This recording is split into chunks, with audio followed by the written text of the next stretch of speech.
Hi, my name is Patrick DePew. I'm a special education teacher at Pelham High School.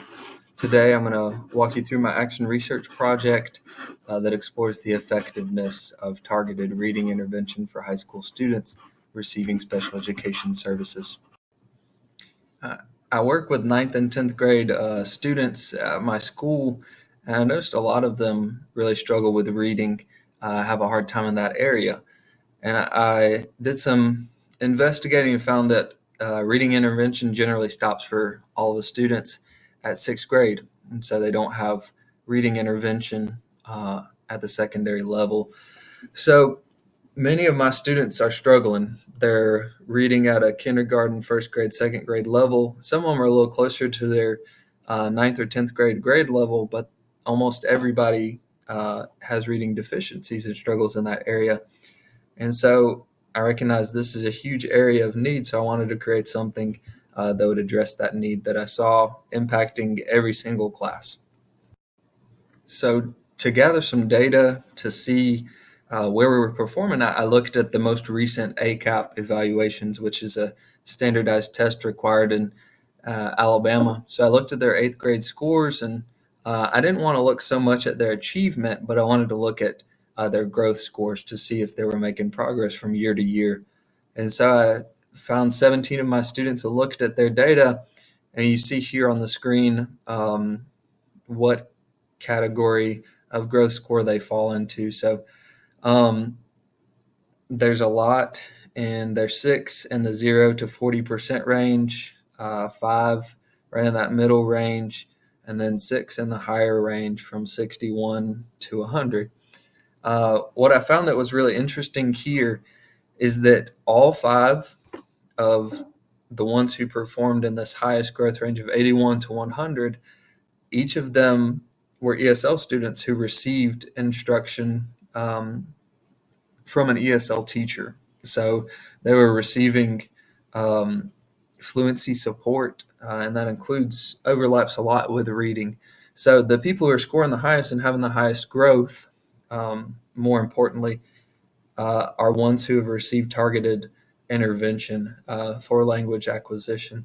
So I saw a pretty stark difference. Those who are performing in these lower categories don't receive the targeted intervention for reading, while those that are growing the highest do. So my proposal is a co-teaching model where a reading interventionist is going to be added to the coexisting transition class that I have with students. So each student has the opportunity to have a transition elective, which is kind of an academic enhancement period. So it's 50 minutes in the day where they have time we can work on their goals, their academic goals, their transition goals, or get ready for upcoming tests, work on assignments, things like that. So it's a built-in time that we already have. But what we're going to do is we're going to have one control group where it's just me, which is how we've been doing it as the teacher, and then the experiment group, which is going to be me along with a reading interventionist who's in there every day. And so that reading interventionist will provide support individually and as a group to the class throughout the week and throughout the year. So we're going to track students' growth throughout the year and see what kind of impact it has made. I'll go into a little bit more of the specifics here on the next slides. So our sampling method, these are going to be students who are on my caseload who receive special education services. So this is kind of just for ease. Most of this population will work because most of them will have reading deficiencies to varying levels. The instrumentation that we're going to use will have some qualitative and quantitative. We'll have these state standardized testing will be the biggest thing because they track growth from year to year. You can see how much improvement there is. So we have the ACAP, the pre-ACT, the ACT, depending on what grade they're in and what test they're taking that year. I also use iReady, which is a diagnostic tool. So it provides the chance to go through a little test, and it'll give you a percentage score. We'll also do things like confidence surveys, feedback from students and teachers on how they feel like they're improving. Have they seen any changes? Things like that. Collaboration, we'll be working with myself, the special education teacher, a reading interventionist, the general education teachers, and the students will be kind of the team working on this. And administration is going to have to play a part in getting everything set up as well. So validity, both students, the control group and the experiment group, are going to receive the same services that are written in their IEPs. So it's going to be a individualized education for them. But the only difference is going to be the addition of a reading interventionist. So this will tell us, is this a worthwhile investment of our resources as a school? Should we be putting this in place? And is it going to give us the outcomes that we're hoping for? So this is kind of the action steps, the procedures that we have to take here. So we need to secure admin approval and staffing. So we need to have at least a reading interventionist who can come once a day for 50 minutes. If they could be full-time, that'd be great, but we'll have to get admin approval and get them to schedule that person to come in each day. Second thing is to assign the students to either the test or the control period. So we teach in those two periods. I think try to split it up as evenly as possible to have the same levels of reading in each class. So you have someone who's really far behind, say at a kindergarten or first grade level, do we want equal representation in both classes? The third one's going to be to administer those baseline assessments at the beginning of the year. So we want to gather the data from their latest state test. We want to gather data from iReady at the beginning of the year, take some or gather some confidence surveys, things like that, get feedback for how they're feeling. The fourth step is to implement that reading intervention with the test group. So we'll have individual intervention from the reading interventionist, and we'll have group sessions where we learn together as a class. So that's kind of going to be the whole bulk of this thing, is the actual reading intervention over that year-long period with consistency. Fifth step, we'll monitor progress every 9 weeks with iReady. So we'll do a diagnostic test 4 times throughout the year and track growth that way.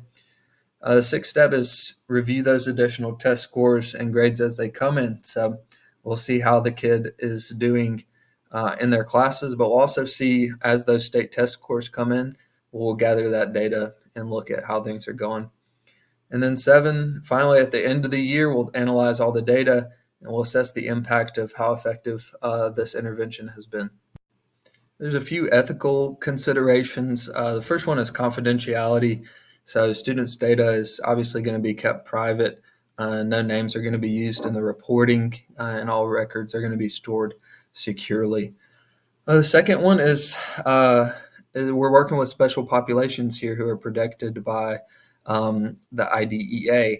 And so all intervention strategies are going to be aligned with their IEPs. Students in both groups are going to receive the interventions that they need to have their individualized education plan. And finally, access to services. No student is going to be denied access to a service they need. We're really adding in this additional service to see if it's a good use of our resources as a school system. So our expected results here are kind of to see this direct correlation to targeted intervention and higher growth scores on standardized testing. So we saw in that data, the ones who are in the highest growth category are the ones who received ESL services for language acquisition. So we're expecting to see something similar here where they're growing at a higher rate. They have greater confidence in their reading skills. They're improving their literacy over time. If I could make any changes or revisions to this plan now that I have had a little time to think about it, I think one thing is add more professional development for teachers. So working on how to collaborate effectively in a co-teaching model. Find ways to include more feedback from teachers, students, families, things like that. I'd also consider extending the research over several years to see just how much of an impact it could have over a further length of time. And that'll kind of conclude my presentation. Thank you for watching. I hope this research can contribute in a meaningful way to to my school and to really every school, and how we support struggling readers.